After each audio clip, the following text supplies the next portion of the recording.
Ang mga bulong-bulungan ay naging paksa sa usapan sa bahay ng mga Orenda, pamilya ng mayamang mag-aalahas na taga Santa Cruz.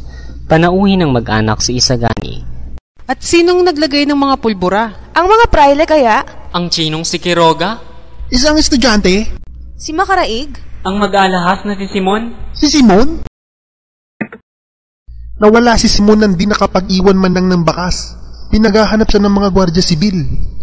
Oo nga, hanapin nila ang demonyo. Kaya pala kagabi, Kagabi? nagkagulo kagabi habang kami naghahapunan.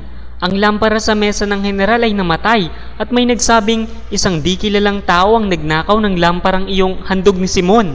Isang magnanakaw? Tauhan kaya ng kamay na itim? Tumindig si Isagani, lumakad-lakad. Hindi ba nahuli? Tumalon sa ilog at walang nakakilala sa kanya. May nagbabalitang isa raw Kastila at may nagsabi namang Chino at ang iba'y Indio. Ang lamparang yan ang magpapasabog ng buong bahay. Sayang, kundi sa magnanakaw na yaon, sana'y nangamatay na lahat. Gulat na napatingin kay Momoy ang mga babae. Lumapit siya kay Isagani.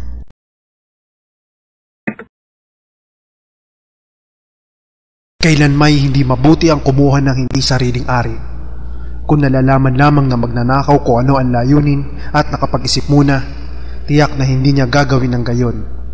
At pantayan o bayar man ng kahit gaano'y hindi ako lalagay sa kalagayan niya. Makaraan ang isang oras ay nagpaalam na si Isagani sa mag-anak na Orenda upang umuwi sa lalawigan at manirahan na habang buhay sa piling ng kanyang amain.